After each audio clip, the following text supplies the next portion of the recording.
All right, we're on to chapter 25. We're on page 244 if you're following along on my document. And we're more than halfway done with this book. So we're doing great. The month of courtship had wasted. Its very last days were being numbered. There was no putting off the day that advanced, the bridal day, and all preparations for its arrival were complete. I, at least, had nothing more to do. There were my trunks, packed, locked, corded, ranged in a row along the wall of my little chamber. Tomorrow, at this time, they would be far on their road to London. And so should I, D.V., or rather, not I, but one Jane Rochester, a person whom as yet I knew not. The cards of address alone remained to nail on. They lay 4 little squares in the drawer. Mr. Rochester had himself written the direction. Mrs. Rochester, Hotel, London. On each, I could not persuade myself to affix them, or to have them affixed Mrs. Rochester. She did not exist. She would not be born till tomorrow, some time after 8 o'clock a.m., and I would wait to be assured she had come into the world alive before I signed to her all that property. It was enough that in yonder closet, opposite my dressing-table, garments said to be hers had already displaced my black stuff low-wood frock and straw bonnet, and for not to me appertained that suit of wedding raiment, the pearl-colored robe, the vapory veil pendant with the usurped portmanteau. I shut the closet to conceal the strange wraith-like apparel it contained, which, at this evening hour, 9 o'clock, gave out certainly a most ghostly shimmer through the shadow of my apartment. I will leave you by yourself. White dream, I said. I am feverish. I hear the wind blowing. I will go out of doors and feel it. It was only the hurry of preparation that made me feverish. It was not only the hurry of preparation that made me feverish, not only the anticipation of great change, the new life which was to commence tomorrow. Both these circumstances had their share, doubtless, in producing that restless, excited mood which hurried me forth at this late hour into the darkening grounds. But a third cause influenced my mind more than they. I had at heart a strange and anxious thought. Something had happened which I could not comprehend. No one knew of or had seen the event but myself. It had taken place the preceding night. Mr. Rochester that night was absent from home, nor was he yet returned. Business had called him to a small estate of 2 or 3 farms he possessed 30 miles off. Business it was requisite he should settle in person previous to his meditated departure from England. I waited now his return, eager to disburthen my mind and to seek of him the solution of the enigma that perplexed me. Stay till he comes, reader, and when I disclose my secret to him, you shall share the confidence. I sought the orchard, driven to its shelter by the wind, which all day had blown strong and full from the south, without, however, bringing a speck of rain. Instead of subsiding as night drew on, it seemed to augment its rush and deepen its roar. The trees blew steadfastly one way, never writhing round, and scarcely tossing back their boughs once in an hour. So continuous was the strain bending their branchy heads northward. The clouds drifted from pole to pole, fast following, mass on mass. No glimpse of blue sky had been visible that July day. It was not without a certain wild pleasure I ran before the wind, delivering my trouble of mind to the measureless air torrent thundering through space. Descending the laurel walk, I faced the wreck of the chestnut tree. It stood up black and riven, the trunk split down the center, gasped ghastly. The cloven halves were not broken from each other, for the firm base and strong roots kept them unsundered below. Though community of vitality was destroyed, the sap would flow no more. Their great boughs on each side were dead, and next winter's tempests would be sure to fell one or both to earth. As yet, however, they might be said to form one tree, a ruin, but an entire ruin. You did right to hold fast to each other, I said, as if the monster splinters were living things, and could hear me. I think, scathed as you look, and charred and scorched, There must be a little sense of life in you yet. Rising out of that adhesion at the faithful, honest roots, you will never have green leaves more. Never more see birds making nests and singing idols in your boughs. The time of pleasure and love is over with you, but you are not desolate. Each of you has a comrade to sympathize with him in his decay. As I looked up at them, the moon appeared momentarily in that part of the sky which filled their fissure. Her disk was blood red and half overcast. She seemed to throw on me one bewildered, dreary glance, and buried herself again instantly in the deep drift of cloud. The wind fell, for a second, round Thornfield, but far away over wood and water poured a wild, melancholy wail. It was sad to listen to, and I ran off again. Here and there I strayed through the orchard, gathered up the apples with which the grass round the tree roots was thickly strewn. Then I employed myself in dividing the ripe from the unripe. I carried them into the house and put them away in the storeroom. Then I repaired to the library to ascertain where the fire was lit, for though summer, I knew on such a gloomy evening Mr. Rochester would like to see a cheerful hearth when he came in. Yes, the fire had been kindled some time, and burnt well. I placed his armchair by the chimney corner. I wheeled the table near it. I let down the curtain, and had the candles brought in ready for lighting. More restless than ever, when I had completed these arrangements I could not sit still, nor even remain in the house. A little timepiece in the room and the old clock in the hall simultaneously struck 10. "How late it grows," I said. "I will run down to the gates. It is moonlight at intervals. I can see a good way on the road. He may be coming now, and to meet him will save some minutes of suspense." The wind roared, high in the great trees which embowered the gates, but the road, as far as I could see, to the right hand and the left, was all still and solitary, save for the shadows of clouds crossing it at intervals as the moon looked out.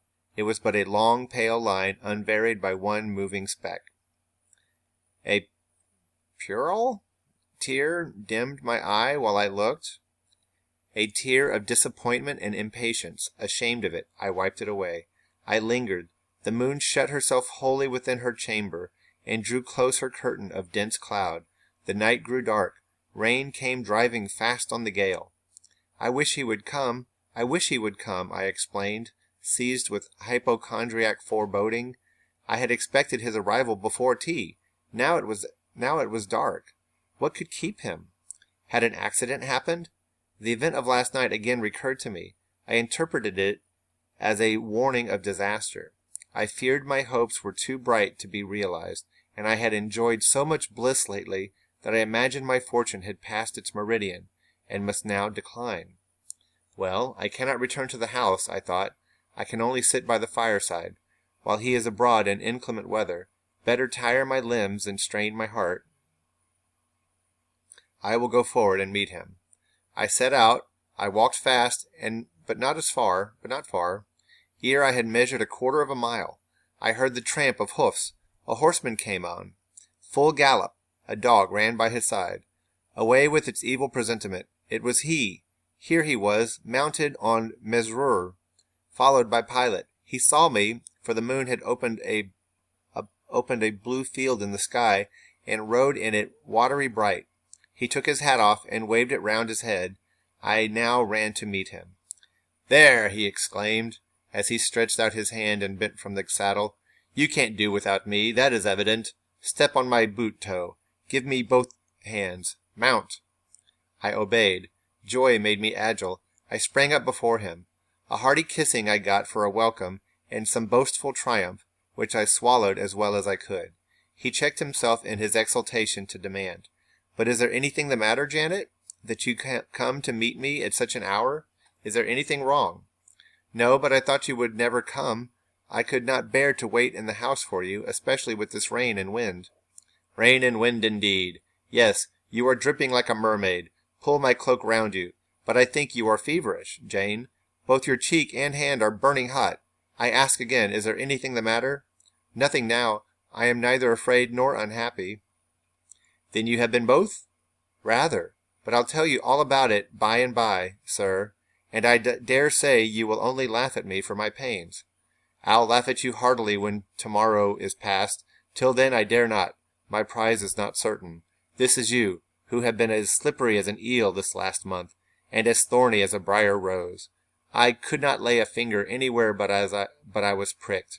And now I seem to have gathered up a stray lamb in my arms. You wandered out of the fold to seek your shepherd, did you, Jane? I wanted you, but don't boast. Here we are at Thornfield. Now let me get down. He landed on the pavement as John took his horse, and he followed me into the hall. He told me to make haste and put something dry on, and then returned to him in the library. And he stopped me as I made for the staircase to extort a promise that I would not be long. Nor was I long. In 5 minutes I rejoined him. I found him at supper. Take a seat and bear me company, Jane. Please God, it is the last meal but one you will eat at Thornfield Hall for a long time. I sat down near him, but told him I could not eat.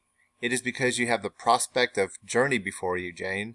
Is it the thoughts of going to London that takes away your appetite? I cannot see my prospects clearly tonight, sir, and I hardly know what thoughts I have in my head. Everything in life seems unreal. Except me, I am substantial enough. Touch me. You, sir, are the most phantom-like of all. You are a mere dream. He held out his hand, laughing. Is that a dream? Said he, placing it close to my eyes. He had a rounded, muscular, and vigorous hand, as well as a long, strong arm. Yes, though I touch it, it is a dream, said I, as I put it down from before my face. Sir, have you finished supper? Yes, Jane. I rang the bell and ordered away the tray. When we were again alone, I stirred the fire, and then took a low seat at my master's knee. It is near midnight, I said. Yes, but remember, Jane, you promised to wake with me the night before my wedding. I did, and I will keep my promise. For an hour or two at least. I have no wish to go to bed. Are all your arrangements complete? All, sir. And on my part, likewise, he returned, I have settled everything, and we shall leave Thornfield tomorrow, within half an hour after our return from church. Very well, sir. With what an extraordinary smile you uttered that word. Very well. Jane, what a bright spot of color you have on each cheek, and how strangely your eyes glitter. Are you well? I believe I am. Believe? What is the matter? Tell me what you feel. I could not, sir. No words could tell you what I feel. I wish this present hour would never end. Who knows with what fate the next day may come charged. This is hypochondria, Jane. You have been overexcited or overfatigued. Do you, sir, feel calm and happy? Calm? No, but happy? To the heart's core. I looked up at him to read the signs of bliss in his face. It was ardent and flushed. Give me your confidence, Jane, he said. Relieve your mind of any weight that oppresses it, by imparting it to me. What do you fear? That I shall not prove a good husband? It is the idea farthest from my thoughts. Are you apprehensive of the new sphere you are about to enter? Of the new life into which you are passing? No. You puzzle me, Jane. Your look and tone of sorrowful audacity perplex and pain me. I want an explanation. Then, sir, listen. You were from home last night. I was, I know that. And you hinted a while ago at something which had happened in my absence. Nothing, probably, of consequence, but in short, it has disturbed you. Let me hear it, Mrs. Fairfax. Let me hear it. Mrs. Fairfax has said something, perhaps? Or you have overheard the servants talk? Your sensitive self-respect has been wounded? No, sir. It struck 12. I waited till the timepiece had concluded its silver chime, and the clock its hoarse, vibrating stroke, and then I proceeded.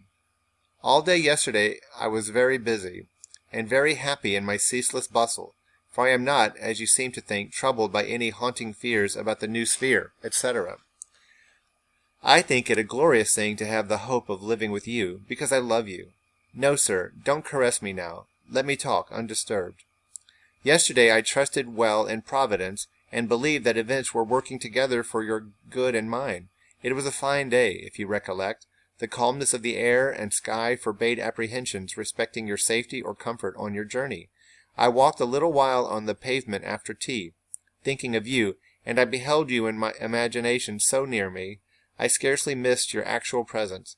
I thought of the life that lay before me, your life, sir, an existing more expansive and stirring than mine own, as much more so as the depths of the sea to which the brook runs are than the shallows of its own straight channel. I wondered why moralists call this world a dreary wilderness. For me it blossomed like a rose.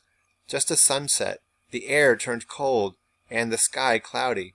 I went in. Sophie called me upstairs to look at my wedding dress, which they had just brought, and under it in the box I found your present, the veil which, in your princely extravagance, you sent for from London, resolved, I suppose, since I would not have jewels, to cheat me into accepting something as costly. I smiled as I unfolded it, and devised how I would tease you about your aristocratic tastes, and your efforts to mask your plebeian bride in the attributes of a peeress. I thought how I could carry down to you the square of unembroidered blonde I had myself prepared as a covering for my low-born head, and ask if that was not good enough for a woman who would bring her husband neither fortune, beauty, nor connections. I saw plainly how you would look, and heard your impetuous republican answers, and your haughty disavowal of any necessity on your part to augment your wealth, or elevate your standing, by marrying either a purse or a coronet. How well you read me, you witch, interposed Mr. Rochester. But what did you find in the veil besides its embroidery? Did you find poison, or a dagger, that you look so mournful now? No, sir. Besides the delicacy and richness of the fabric, I found nothing save Fairfax Rochester's pride, and that did not scare me, because I am used to the sight of the demon. But, sir, as it grew dark, the wind rose. It blew yesterday evening, not as it blows now, wild and high, but with a sullen, moaning sound, far more eerie. I wished you were at home. I came into this room, and the sight of the empty chair and fireless hearth chilled me. For some time after I went to bed, I could not sleep. A sense of anxious excitement distressed me. The gale still rising seemed to my ear to muffle a mournful undersound. Whether in the house or abroad, I could not at first, but it recurred, doubtful, yet doleful, at every lull. At last I made out it must be some dog howling at a distance. I was glad when it ceased. On sleeping, I continued in dreams the idea of a dark and gusty night. I continued also the wish to be with you, and experienced a strange, regretful consciousness of some barrier dividing us. During all my first sleep, I was following the winds of an unknown road. Total obscurity environed me. Rain pelted me. I was burdened with the charge of a little child, a very small creature, too young and feeble to walk, and which shivered in my cold arms, and wailed piteously in my ear. I thought, sir, that you were on the road a long way before me, and I strained every nerve to overtake you, and made effort to utter your name and entreat you to stop. But my movements were fettered, and my voice still died away inarticulate, while you, I felt, withdrew farther and farther every moment. And these dreams weigh on your spirits now, Jane, when I am close to you?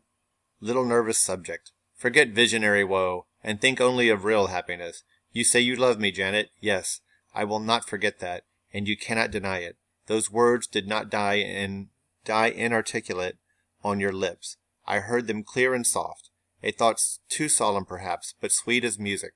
I think it is a glorious thing to have the hope of living with you, Edward. Oh, wait, what? She talking? You know, when you're changing the speaker, you're supposed to start a new paragraph. She didn't do it. I think it is a glorious thing to have the hope of living with you, Edward, because I love you. Do you love me, Jane? Repeat it. Or is he repeating her words and then asking her to repeat it? Dang. Yeah, no, that was Rochester speaking. He was quoting his own future wife and then asking her to repeat it. I do, sir. I do with my whole heart. Well, he said, after some minutes' silence, it is strange, but that sentence has penetrated my breast painfully. Why?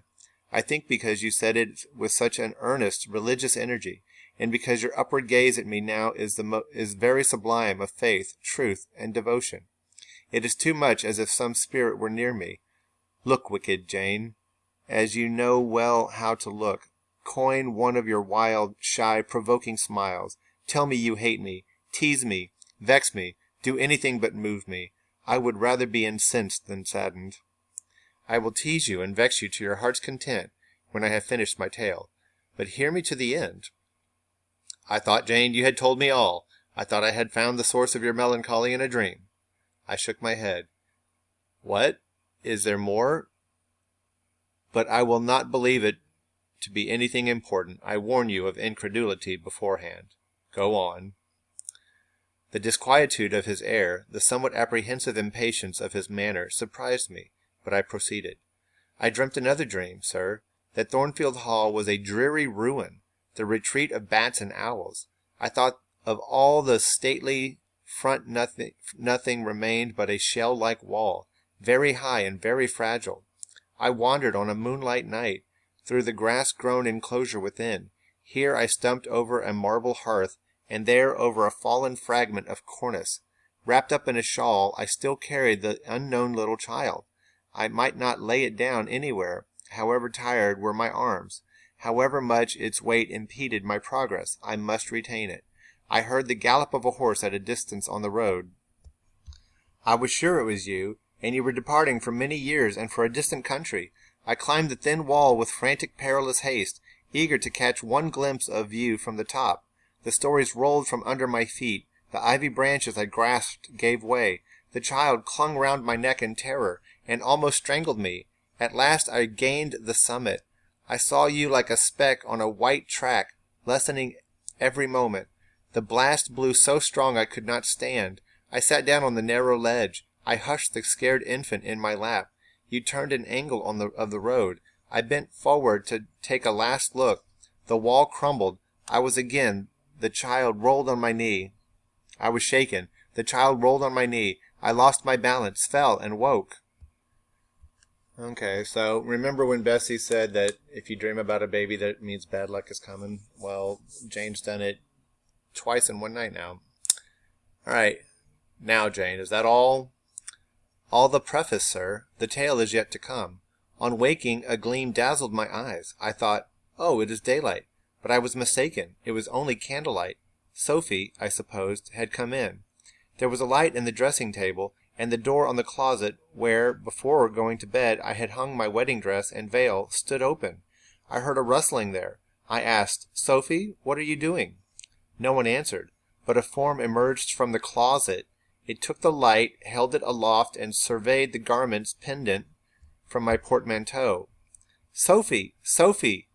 I again cried, and still it was silent. I just realized something. The word Sophie means knowledge, right? Yes. Or wisdom. Anywho, so she's crying for wisdom? I again cried, and still it was silent. I had risen up in bed. I bent forward. First surprise, then bewilderment came over me, and then my blood crept cold through my veins. Mr. Rochester, this was not Sophie. It was not Leah.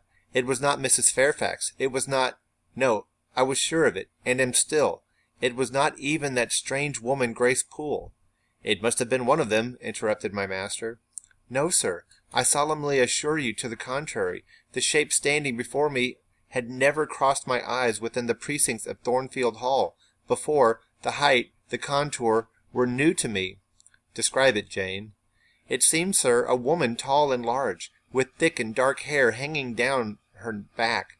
I know not what dress she had on. It was white and straight, but whether gown, sheet, or shroud I cannot tell. Did you see her face? Not at first, but presently she took my veil from its place. She held it up, gazed at it long, and then she threw it over her own head and turned to the mirror. At that moment I saw the reflection of the visage and features quite distinctly in the dark oblong glass. And how were they? Fearful and ghastly to me. Oh, sir, I never saw a face like it. It was a discolored face. It was a savage face. I wish I could forget the roll of the red eyes and the fearful blackened inflation of the lineaments. Ghosts are usually pale, Jane. This, sir, was purple. The lips were swelled and dark, the brow furrowed, the black eyebrows widely raised over the bloodshot eyes. Shall I tell you of what it reminded me? You may. of the foul German spectre, the vampire. Ah, what did it do? Sir, it removed my veil from its gaunt head, rent it in 2 parts, and flinging both onto the floor, trampled on them. It removed my veil from its gaunt head, rent it in 2 parts, and flinging both on the floor, trampled on them. Why did he say it twice? Afterwards? That must be a typo. Anyway. It drew aside the window curtain and looked out. Perhaps it saw dawn approaching, for taking the candle it retreated to the door. Just at my bedside the figure stopped. The fiery eyes glared upon me. She thrust up her candle close to my face and extinguished it under my eyes. I was aware of her lurid visage flamed over mine, and I lost consciousness. For the second time in my life, only the second time, I became insensible from terror. Remember, the first time was when she was in the red room and she thought she saw a ghost. Now she thinks she sees a vampire. The vampire woman takes her headdress, puts it on her head, then throws it down and stomps on it. Then comes right up to Jane in her bed with the candle and then blows out the candle. That is creepy. What do you think's going on? Who was with you when you revived? No one, sir, but the broad day. I rose, bathed my head and face in water, drank a long draught, felt that though enfeebled as I was not ill, and determined that to none but you would I impart this vision. Now, sir, tell me who and what that woman was. The creature of an overstimulated brain, that is certain. I must be careful of you, my treasure. Nerves like yours were not made for rough handling. Sir, depend on it, my nerves were not in fault. The thing was real. The transaction actually took place. And your previous dreams, were they real too? Is Thornfield Hall a ruin? Am I severed from you by insuperable obstacles? Am I leaving you without a tear, without a kiss, without a word? Not yet. Am I about to do it? Why, the day is already commenced which is to bind us indissolubly, and when we are once united, there shall be no recurrence of these mental terrors. I guarantee that. Mental terrors, sir? I wish I could believe them to be only such. I wish it more than ever, since even you cannot explain to me the mystery of that awful visitant. And since I cannot do it, Jane, it must have been unreal. But, sir, when I said so to myself on rising in the morning, and when I looked round the room to gather courage and comfort from the cheerful aspect of each familiar object in full daylight, there, on the carpet, I saw what gave the distinct lie to my hypothesis. The veil, torn from top to bottom, in 2 halves. I felt Mr. Rochester start and shudder. He hastily flung his arms round me. Thank God, he exclaimed, that if anything malignant did come near you last night, it was only the veil that was harmed. Oh, to think what might have happened. He drew his breath short, and strained me so close to him, I could scarcely pant. After some minutes' silence, he continued, cheerily, Now, Janet, I'll explain to you all about it. It was a half-dream, half-reality. A woman did, I doubt not, enter your room, and that woman must have been, Grace Poole. You call her a strange being yourself. From all you know, you have reason so to call her. What did she do to me? What to Mason? In a state between sleeping and waking, you noticed her entrance and her actions. But feverish, almost delirious as you were, you ascribed to her a goblin appearance, different from her own. The long dishevelled hair, the swelled black face, the exaggerated stature, were figments of imagination, results of a nightmare. The spiteful tearing of the veil was real, and it is like her. I see you would ask why I keep such a woman in my house. When we have been married a year and a day, I will tell you, but not now. Are you satisfied, Jane? Do you accept my solution of the mystery? She threw in that year and a day thing. That's old school. I reflected, and in truth it appeared to me the only possible one.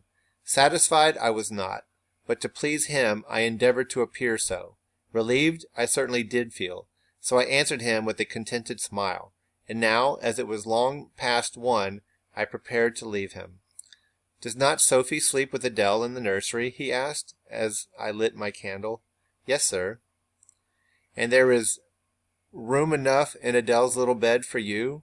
You must share it with her tonight, Jane. It is no wonder that the incident you have related should have made you nervous, and I would rather you did not sleep alone.